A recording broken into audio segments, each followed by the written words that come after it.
اعوذ باللہ من الشیطان الرجیم بسم اللہ الرحمن الرحیم۔ ایک بار نا حضرت صلی اللہ علیہ وسلم سے پوچھا گیا کہ ہم راستے میں بیٹھ سکتے ہیں، تو میرے آقا صلی اللہ علیہ وسلم نے کہا کہ راستے میں بیٹھنے میں کوئی حرج نہیں ہے، لیکن راستے کے 5 آداب ہیں، اگر وہ ادا کر دو تو تم لوگ راستے میں بیٹھ سکتے ہو۔ ہم لوگ بیٹھتے ہیں نا اکثر دھوپ لینے کے لیے، سردیوں میں اور گرمیوں میں ٹھنڈی جزاک اللہ ٹھنڈی ہوائیں لینے کے لیے بیٹھتے ہیں ہم لوگ۔ تو حضور صلی اللہ علیہ وسلم نے کہا 5 آداب ہیں، اگر وہ سیکھ لو تو تم لوگ بیٹھ سکتے ہو۔ انہوں نے پوچھا حضور وہ کیا؟ حضرت صلی اللہ علیہ وسلم نے فرمایا کہ جب تم لوگ راستے میں بیٹھو تو اپنی نگاہیں نیچی رکھو، ادھر ادھر سے آنے جانے والوں کو نہ دیکھو، اور دوسرے یہ کہ اگر تم لوگ دیکھو کہ گلی میں کوئی پتھر پڑا ہے، کوئی چیز پڑی ہے، کسی کی تکلیف کا باعث بنتا ہے، اسے ہٹا دو۔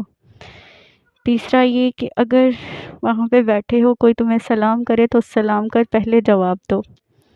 چوتھا یہ کہ کوئی غلط کام ہو رہا ہے، غلط چیز ہو رہی ہے تو اس کو روکو۔ اور 5واں یہ کہ تم لوگ دین و اسلام کی باتیں پھیلاؤ، آپس میں جو گفتگو کرو۔ اگر تو یہ سارے آداب ادا کر سکتے ہو تو تم لوگ راستے میں بیٹھ سکتے ہو۔ لیکن آج کل ہم لوگ کیا کرتے ہیں، اکثر دیکھو نا گلیوں میں لوگ بیٹھے ہوتے ہیں، موبائلوں پہ لگے ہیں، گفتگویں کر رہے ہیں، اور آتے جاتے لوگوں کو دیکھ رہے ہیں، وہ کیسا تھا، یہ کیسا ہے، یہ کہاں جا رہا ہے، یہ کیا ہو رہا ہے۔ یہ چیزیں نا ہمیں اندر سے کھوکھلا کر رہی ہیں، ہمیں یہ سمجھ نہیں آ رہا کہ ہم کیا کر رہے ہیں، لیکن یہ چیزیں ہمیں اندر سے کھوکھلا کرتی جا رہی ہیں۔ ہمارا جو یقین، جو ہمارے کام ہونے چاہیے ہمارے، وہ نہیں ہیں۔ ہم وہ کام کر رہے ہیں جو ہمیں نہیں کرنے چاہیے۔ دیکھیں، ہر رشتے میں، ہر چیز میں ادب و آداب ہوتے ہیں نا، تو یہ بیٹھنے کے بھی ادب و آداب میں نہیں، آپ کو خود سے کہہ رہی، یہ میرے آقا کا فرمان ہے۔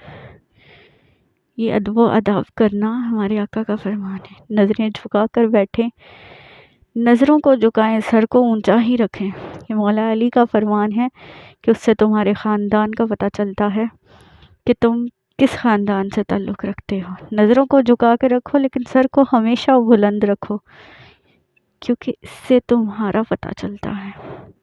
لیکن آج کل ہم لوگ ایسے کام کرتے ہیں نظریں اٹھا کر کہ ہمارے سر شرم سے جھک جاتے ہیں۔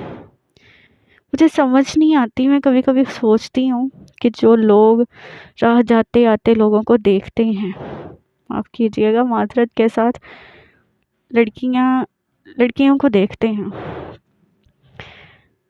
کیا وہ یہ سوچتے ہیں کہ ان کا کچھ نہیں جا رہا اور ہمارے حصے میں کتنی غلطیاں، کتنے گناہ آتے جا رہے ہیں؟ دیکھیں، ہمیں اس چیز سے منع فرمایا گیا ہے۔ سب سے پہلی چیز ہے اپنی نگاہوں کو صاف رکھیں۔ اگر آپ کے گھر میں بیوی ہے نا تو اس کو ہی صرف دیکھیں۔ اگر آپ کا کسی کے ساتھ کوئی رشتہ ہے نا تو صرف اسی کو دیکھیں۔ کسی کو بھی دیکھنے سے نہ تو آپ بہت اچھے ہو جائیں گے، نہ کوئی اور۔ دیکھ لینے سے کیا ہوتا ہے مجھے آج تک نہیں پتا چلا، لیکن سمجھ میں بس اتنی بات آتی ہے کہ اپنے گناہوں میں اضافہ ہوتا ہے۔ تو دعاؤں میں یاد رکھیے گا، ویڈیو کو لائک کیجیے گا، چینل کو سبسکرائب کیجیے گا۔ اللہ حافظ۔